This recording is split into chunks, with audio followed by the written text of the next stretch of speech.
Hello, hello, hello, and welcome to Days. I am Maya, and this is the Artist Discovery Podcast. I'm here with J Catalyst. yes, and we're gonna just go through some questions. I want to know more about your background, what you Okay. got going on right now, and what you got going on in the future. Okay. So, can you tell me a little bit about yourself and your background and why you became an artist? Yeah, so I'm originally from Dallas, Texas. Actually, I'm originally from Port Arthur, Texas. Oh. I'm born and raised in Port Arthur, Texas. I grew up in Dallas, Texas. I've been making music for 20 years. And I know that's kind of giving my age, but I've been making music for a very long time. I started out from high school, just got into the habit of I grew up under my favorite artists. I listened to a lot of different styles of music. And it all ended up getting embodied in the style that later grew to create, where I just wanted to focus on being unlabeled. I didn't want to be specifically focused on being in a lane. I wanted to be able to tap into any different type of genre and merge the genres. And at the time, it wasn't a popular thing to do. At the time, it wasn't marketed the way that it is to be seen that you have that are rappers that are singing and singers that are rapping the way that they are today. So, to me, I looked at it as a niche. I looked at it as a way to really stand out in the industry, as opposed to just playing the role that everybody was that it felt like at the time the idea was to stay in the box. So. But yeah, I grew from there. I started to build my own brand. The first brand that I built was Fresh World. Started to work with 30 artists, built artists, rappers, singers, even a couple actors. I grew into becoming an audio engineer. At the same time, while I was building my brand, I became very firmly on DIY. Because at the time I didn't have all of the resources, nor did I have the money to be able to go and afford to go into the studios. Yeah. So I was writing a lot of music. I figured the best thing that I could do is learn how to engineer myself and be able to get more for the buck, and spend the most money that I could spend on recording equipment and build up from there. But it turned into me working with other artists. It turned into me working with so many different other individuals and helping other individuals to where I was able to make a career out of it.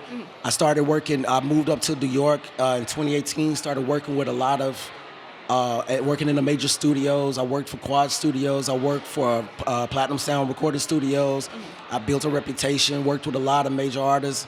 And then I just kept building brands. And where I'm at today is I am a serial brand builder. I'm a brand specialist, so I do a lot of things. I wear a lot of hats, but I'm still an artist to this day.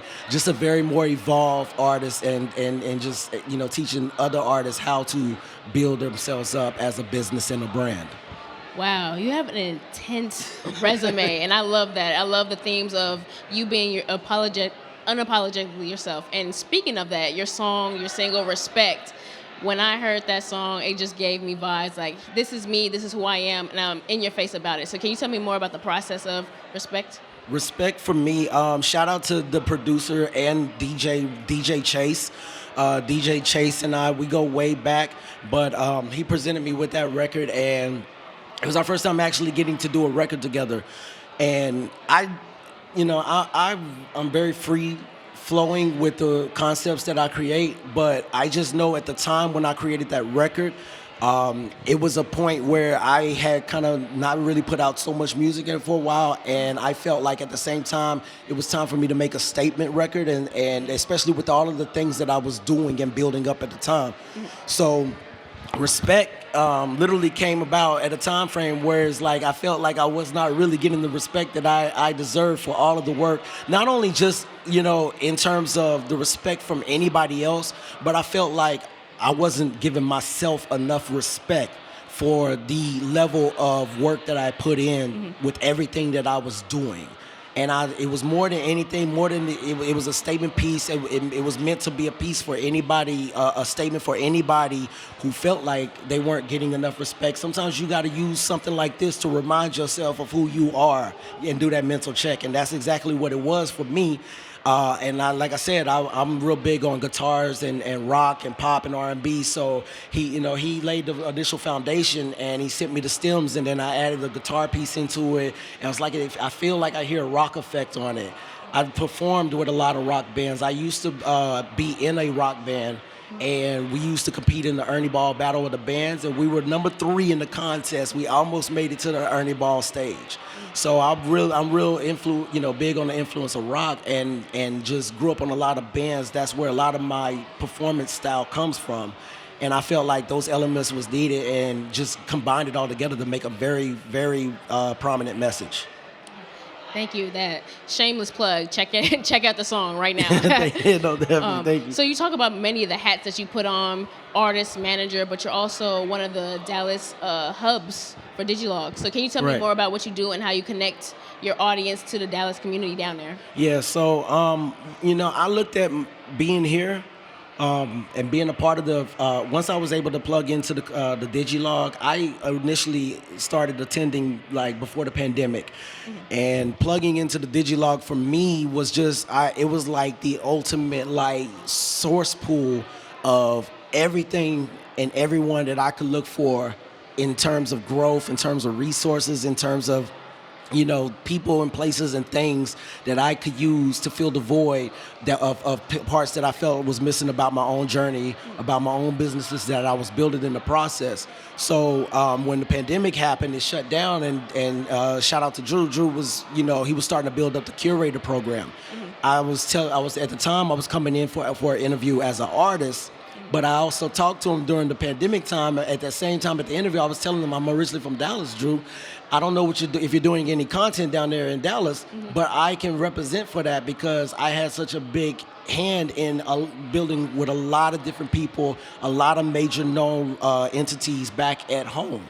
So I ended up becoming the curator for Dallas for Digilogue back in like 2019, 2020, like right during the pandemic. And just, during that time frame, also at the same time, being in the journey that I was on to get to here, to be in these rooms and be, just make this kind of, place, arrive at this place where I'm at in my career. I wanted to be able to open a gateway door to be able to help artists back at home, help other people back at home, connect with the resources, the type of people and different, walks of life that I was able to connect with out here.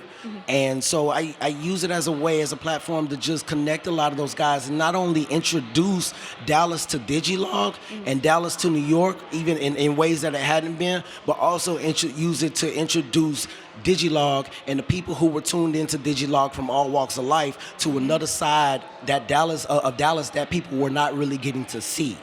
And so I use that, to my advantage to be able to expose them to a lot of different individuals. Shout out to Stone Mecca. Stone Mecca is he's like one of the main bassists and guitarists for Wu-Tang, for RZA's band. He's from Dallas, and then shout out John the Joker. He's from Real Life Street Stars. We did a big panel discussion. I did a Zoom chat where we did a premiere talking to a lot of the key curators back in Dallas at the time about what was going on, what the city was like, what the environment was like, and just wanted to get that exposure to them. And since that time frame, we were able to use that to be able to bridge the gap and build more networks back within Dallas amongst our own communities to be able to, provide more opportunity and platforms and resources and answer a lot of the questions that a lot of artists have back at home about how do I even get anywhere close to anything like this. So it's been a very beneficial platform. It's been very positive influence in not only my life, but also my team's life, my artist's life as well. My roster, my people, Childs Play No Games, Wendeezy, and all of them, we've all been able to plug into this platform. Shout out to my other artist, 80. It just gives, I wanted to have a way to provide a solution to people. And plugging into Digilogue just gave me a lot of resource and a vast network, and also just help elevate my resume. Yeah, because it's long and you've done a lot, and I really thank you for that. You seem really passionate about this, and that's really what the Digilogue is about as well. Yeah. Bringing community and bringing a lot of things to other people and resources. So thank you. My final question I wanted to know, for artists that are trying to do it all and do everything that you've done, managing, want to be an artist, do it yourself, what do you What advice do you have for those artists? Have a love for it. Have a love for everything that you do, because it is the battery that gets you up out of bed every single morning and fuels your energy every single day to continue to do this. This is not easy. This is not a overnight success journey. You have to really truly have a love and a passion for these things that you do. Even just to look at a platform like the Digilogue and the time that it took to arrive and curate to what it is, that takes time and it takes commitment. And you have to really have a commitment and a love and a passion for these things that you want to build. Everything that I've done within my career, it's taken me 20 years to get to this place, and I still have 20 more years to go. I'm still growing. I'm still growing in this. But start today. Don't wait till you feel like you have the best resources or the best connection or the best resume to actually go out there and start, because truth of the matter is my success is built off of me just going forth. It was never off of me getting the perfect opportunity to go out there and build and just present it to me. It's never gonna be presented to you. It's never gonna show up at your doorstep. You gotta build it yourself, and you gotta go out there and build it for everyone else. So that's what I do, and that's what I did. And because of that, I was able to build platforms like Crown Talk Conversations, where I started having interviews with special guests and industry people like yourself, and talking about the trials and tribulations that we go through in this industry, so people who are who are first time arriving at that door can have that influence themselves to see, okay, you're not the first person to experience this. Or create a platform like Elevate Your Standards that allows artists to be able to be seen and heard and marketed and promoted and have their music in the faces of people that we're able to be fortunate enough to be able to connect. That's why I do what I do. But everything that my brand expends and stems off into all these different layers, it all comes back and starts with one thing: my love for what I do, my love for who I am and what I represent in this community as an artist and just in general, and my passion for seeing people grow and inspire. Thank you so much. Thank you. Appreciate you.